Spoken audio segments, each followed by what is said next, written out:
السلام علیکم ناظرین، میں ہوں آپ کو ڈاکٹر نوید. آئیے آپ کی ملاقات کرواتے ہیں گلبہار شاہ صاحب کے ساتھ، جو کہ چیف ایگزیکٹو ہیں اے جی انٹرپرائزز کے، اور ان سے ملتے ہیں اور سب سے پہلے پوچھتے ہیں ان سے کراچی کے امن کے حوالے سے، کچھ بزنس پوائنٹ آف ویو کے حوالے سے، کچھ مسلمانوں کے حوالے سے. آئیے آپ کی ملاقات کرواتے ہیں گلبہار شاہ کے ساتھ. السلام علیکم جی. وعلیکم السلام. کیسے ہیں آپ؟ ٹھیک ہیں. شکر. اچھا جی، سب سے پہلے تو یہ ہے کہ ہمارے ملک میں دہشت گردی جو ہمارے ملک کے لیے ایک ناسور بن چکی ہے، جس سے ہماری معاشی حالت تباہ و برباد ہو چکی ہے، اس کو ختم کرنے کے لیے کمپلیٹلی حکومت پاکستان اور ہماری پاک آرمی کو کیا اقدامات کرنے چاہیے کہ یہ کمپلیٹلی طور پہ یہ ناسور ہمارے ملک سے چلا جائے؟ سر، پورے پاکستان میں اور اسپیشلی کراچی میں ماشاءاللہ رینجر نے بہت اچھا کام کیا ہے. چاہیے میں تقریباً 20 سال سے جو ہے نا کراچی میں بزنس کر رہا ہوں، اور پچھلے دور میں تو ہمارا جو ہے نا بالکل ایسا ہو گیا تھا کہ مطلب جو ہے نا کراچی چھوڑنے پہ مجبور ہو گئے تھے. لیکن جب سے ماشاءاللہ جو ہے نا آرمی نے اور رینجر نے جو ہے نا یہاں پہ پیک اپ کیا، تو اس کے بعد جو ہے نا اتنا ہو گیا کہ مطلب ہم جو ہے نا اپنے آفسوں میں بیٹھے ہوئے یہ اپنے کام کر رہے ہیں. 95% ایسا ہو گیا کہ مطلب جو ہے نا ہمارا کاروبار بالکل جو ہے نا مطلب اپنی جگہ پہ آ گیا اور ہم لوگ سکون سے ہو گئے. شاہ جی، کچھ سیاسی جماعتیں چاہتی ہیں کہ رینجر یہاں سے موو کر جائیں. اگر رینجر یہاں سے موو کرتی ہے تو حالات پھر دوبارہ سے واپس آنے کے امکان ہے؟ میرے خیال میں رینجر جو ہے نا کراچی سے بالکل نہیں جانا چاہیے. صحیح. اگر رینجر کراچی سے چلا جاتا ہے تو میرے خیال میں 2 دن کے بعد یا ہفتے کے بعد جو ہے نا پھر وہی حالات ہوں گے، اور پھر جو ہے نا مطلب ہمارا وہی اثر ہوگا. یعنی کہ شاہ جی آپ کا پرپز ہے کہ یہ جو حالات ہیں یہ رینجر کی وجہ سے ہی پرامن ہے؟ بالکل رینجر کی وجہ سے کہ ہے، اس رینجر- میں اور کسی کا کوئی ہاتھ نہیں ہے. صحیح. رینجر کی وجہ سے ہے، اور کیونکہ رینجر کراچی میں رہنا شاہ جی چاہیے. جب بھی یہ معاملات ہوتے ہیں نا اسٹینڈ کے رینجر کے، تو اس وقت سیاسی جماعتیں آپس میں الجھ جاتی ہیں کہ ان کو نہ دیں، بس ان کو جانے دیں. تو ظاہر اگر یہ چلے گا تو پھر عوام کے لیے اور خاص طور پہ بزنس مین کے لیے یہ ایک مشکل قدم ہو جائے گا. لیکن جو ہے نا وہ تو سیاسی پارٹیاں تو مطلب جو ہے نا وہ اپنا سیاست کرے گا، لیکن عوام جو چاہتی ہے نا، عوام یہی چاہتے ہیں کہ ہمارے پاس امن ہو. بجلی کی لوڈ شیڈنگ کے حوالے سے کیا کہیں گے؟ بجلی کا لوڈ شیڈنگ جو ہے نا ہمارے خصوصی جو یہ مل ایریا ہے، انڈسٹریل ایریا، یہاں پہ نہیں ہے، لیکن سائڈوں پہ ہے. سائڈوں پہ جو ہے نا بہت پریشانی ہے. کتنے گھنٹے وہاں پہ جا رہی ہے؟ وہاں پہ تقریباً 6 سے 7 گھنٹے جاتی ہے. ترقیاتی کام کی پوزیشن تو میں دیکھ رہا ہوں کہ یہاں پہ نہیں ہوئے. کراچی میں تو بالکل نہیں ہوئے ترقیاتی اس کام. کی شاہ جی کوئی خاص وجہ؟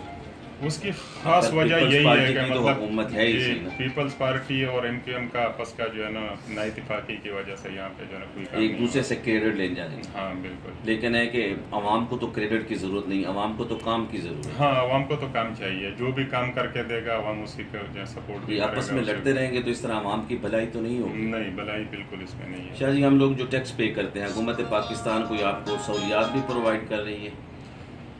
نہیں، ہمارے تو سمجھ لو کہ مطلب جو خصوصاً شیرشاہ کا ایریا ہے، اس میں تو کسی قسم کا سہولت نہیں ہے. صحیح ہے، نہ کوئی سہولت دے رہے ہیں، نہ مطلب جو ہے نا ہمارے روڈ بن رہے ہیں. ابھی تک تقریباً 15-20 سال سے جو ہے نا جو ہمارے یہاں سے نکلنے کے 3 راستے ہیں، 3 روڈ ہیں، ابھی تک نہیں بنے. 15 سال میں نہیں بنے. صحیح ہے، اس کے بعد کوئی بنائے گا تو پھر جو ہے نا وہ پتہ چلے گا کہ کون بنا. اچھا، اس وقت نا ایک انٹرنیشنل ایشو ہے، تھوڑے سے کمنٹس میں آپ سے وہ بھی لے لوں کہ اسرائیل، مسلمان، فلسطین، کشمیر، برما، جہاں بھی دیکھیں مسلمان ہی پس رہے. اس کی کوئی خاص وجہ آپ کی نظر میں آتی ہے؟ اس کی خاص وجہ جو مطلب جو ہے نا جو ہمارے ذہن میں آ رہا ہے وہ تو یہ ہے کہ مطلب جو ہے نا ہمارا لیڈرشپ اس وقت ناکام ہو رہا ہے. پوری دنیا میں جو مسلمانوں کی لیڈرشپ ہے وہ ناکام ہو رہا ہے. تو اس چیز پہ ہمیں سوچنا چاہیے، اور مطلب جو ہے نا ہم نے سب سے پہلے جو ہے نا اپنا عمل صحیح کرنا چاہیے. اس کے بعد جو ہے نا ہم نے اپنا لیڈرشپ چننا چاہیے کہ ہم اچھا لیڈرشپ چنیں گے. اسلامی ملکوں کی بات کر رہے ہیں؟ جی، اسلامی ملکوں کی بات کر رہا ہوں. اسلامی ملکوں کو کوئی اچھا لیڈر نہیں ملا. ہاں، اچھا لیڈر نہیں ملا. وہ سارے مسلمانوں کا لے کے چلے. ہاں، لے کے چلے بالکل. لاسٹ پہ یہ حکومت جو ہے ختم ہونے والی ہے، خاص طور پہ سندھ میں، وفاق میں، ہر جگہ پہ. ہر جگہ پہ. ٹھیک ہے، آنے والی کوئی بھی حکومت بنے ہمیں تو اس سے کوئی دلچسپی نہیں ہوتی، چاہے پیپل پارٹی آئے، چاہے نون لیگ آئے، چاہے ایم کیو ایم آئے اور پی ٹی آئی آئے، کوئی بھی آئے. خصوصاً کراچی میں تو مطلب جو ہے نا لوگ مطلب بیزار ہو گئے سیاسی پارٹیوں سے. وہ کہہ رہے ہیں کہ ہمیں ایسا بندہ چاہیے جو یہاں پہ امن ہو اور لوگوں کو روزگار ملے. صحیح ہے، لیکن یہ ہے کہ مطلب جو ہے نا رینجر کے علاوہ جو ہے نا ہمارے پاس کوئی آپشن نہیں ہے. رینجر رہے گی تو ہمارے پاس امن بھی ہوگا، اور کراچی چلے گی. رینجر کے بغیر جو ہے نا سیاسی پارٹیوں کے بس میں میرے خیال میں نہیں ہوگا کراچی کو چلانا کراچی خاص کو طور چلانا خاص طور پر. بہت شکریہ. ٹھیک. ناظرین یہ تھے گلبہار شاہ صاحب جو کہ اپنے خیالات کا اظہار کر رہے تھے. بجلی کی لوڈ شیڈنگ کے حوالے سے کہنا تھا کہ انڈسٹری تو یہاں پہ تو بجلی نہیں جاتی کیونکہ فری زون قرار دیا ہوا ہے حکومت پاکستان نے, حکومت سندھ نے, لیکن عام روٹین میں جو گھروں کی حالت ہے جو باقی ایریے کے وہاں 10 سے 12 گھنٹے جو ہے جا رہی ہے. دہشت گردی کے حوالے سے ان کا کہنا تھا کہ رینجر کا قیام جو کراچی میں بہت ضروری ہے. سیاسی پارٹی تو نہیں چاہتی لیکن اگر رینجر رہے گی تو عوام سکھی رہے گی, عوام کا خیال رکھنا چاہیے. اگر عوام صحیح رہے گی تو پاکستان ترقی کرے گا. پاکستان کی معاشیت جو گڑھ جو ہے وہ کراچی کے سر پہ ہے. کراچی کو معاشی لحاظ سے ایک ریڑھ کی ہڈی تصور کیا جاتا ہے. اگر کراچی کے بزنس مین جو ہیں وہ تکڑے رہیں گے, طاقتور رہیں گے تو انشاءاللہ تعالیٰ پاکستان کی معاشی حالت بہتر ہوگی اور پاکستان ترقی کرے گا. کیمرہ مین علی ہاشمی کے ساتھ ڈاکٹر نوید بہروچی, BBC اردو ٹی وی.